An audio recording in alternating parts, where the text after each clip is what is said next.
Bach had long taken exception to using bacteria, the product of disease, as a cure for disease. He wanted to find a natural, pure equivalent for the 7 bacterial nosodes he had previously discovered, so he began to experiment with plants that might replicate their effects. Bach's transformation from traditional physician to holistic healer was well underway. By the standards of his day, when doctors were expected to be rather reserved and distant, Edward Bach was known as an unconventional man. It wasn't uncommon for him to join in sing-songs in the pub and stand drinks for the locals. He would sit in the bar and watch how people behaved. This, in particular, always being an endless source of fascination for him. Despite this sociable side to his nature, formal occasions made him a reluctant guest. At one particular dinner party, in a large banqueting hall, he began examining the faces, gestures, and mannerisms of the other guests as a way of curing his boredom. He considered how he might group these personalities and emotional types, and he wondered if those with similar types of personalities and emotions would suffer the same diseases. In a flash, his intuition told him that all these people could suffer from every kind of disease, but the way they reacted to the disease could be grouped together. He realized that the answer to treating disease was not to focus solely on the chronic disease alone, but instead to find a treatment for the negative moods and emotions that were responsible for the breakdown in health in the first place. With the help of these insights, he categorized several emotional states of mind and could see how more would be needed.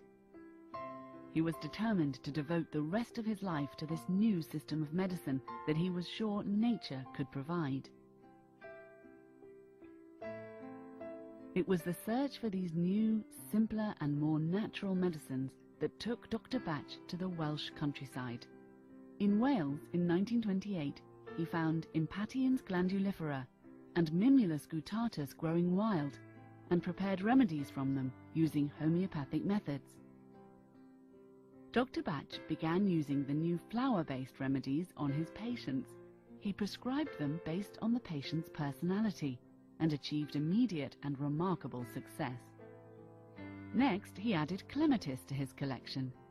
These 3 remedies were so successful that by the following year's end, he had given up using any other medications, while continuing to look for more remedy plants to prepare. In 1930, Bach did what other physicians considered the unthinkable.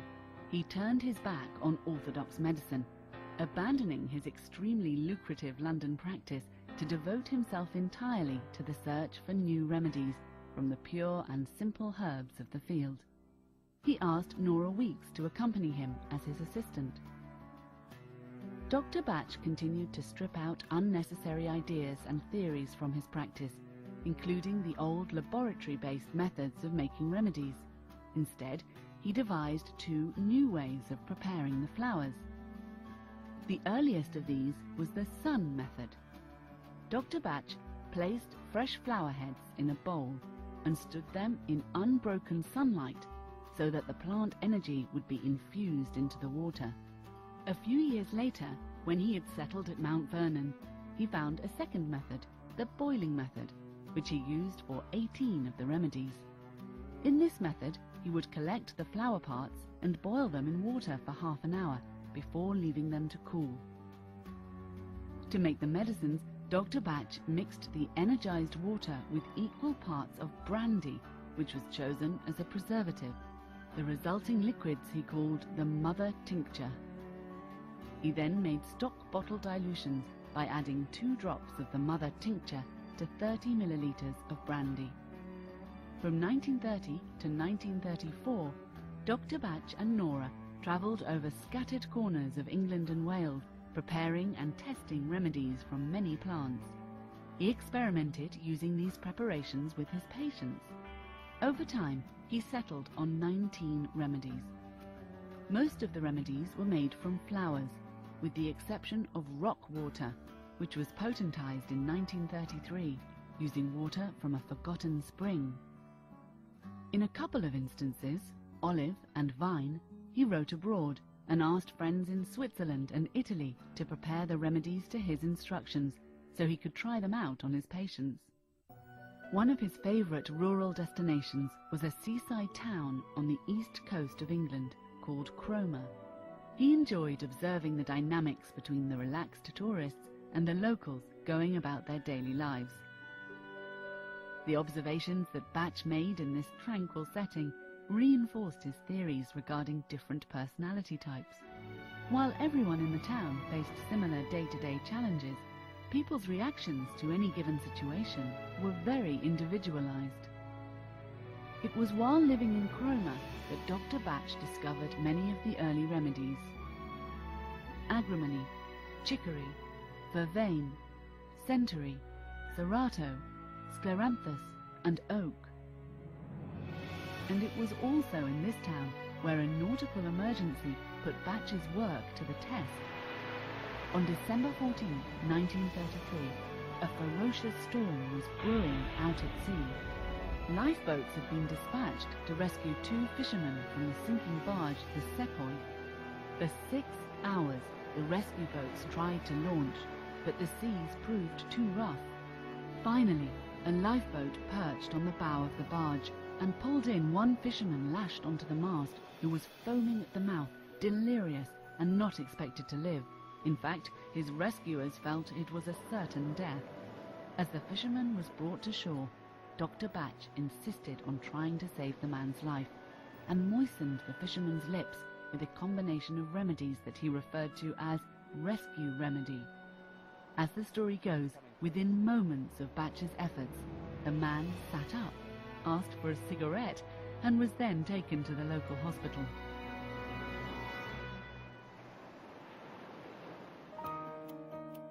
By this point in Bach's life, the flower remedies were already gaining fame through word of mouth. He had published several articles and books on the healing powers and efficacy of the remedies, yet the medical profession was slow to accept his ideas of healing. He also advertised his remedies in newspapers, much to the disapproval of the General Medical Council. For the next 4 years, threats were made to strike his name from the medical register. Finally, he retaliated by penning a letter to the council, stating that he no longer considered himself a physician, but a herbalist. And in a later letter, he rescinded his association with orthodox medicine, never to hear from the General Medical Council again. After years of travelling, Dr. Bach and his assistant Nora felt it was time to establish a centre where they could continue making their remedies. They settled into a rented Victorian cottage called Mount Vernon in the sleepy village of Sotwell, Oxfordshire. Their dear friend, Victor Bullen, a builder from Cromer, joined them later to help them in their work. Bach was delighted to find that almost all of the remedy plants grew within a mile or 2 of this new home. With his savings from his London practice days now well spent, there was little money left for furnishings. He collected wood and made his own furniture, which still resides in Mount Vernon today. And though money was sparse, Dr. Bach would not charge for his services or remedies. He felt that health was the right of every individual, and his remedies were simply a natural extension of healing.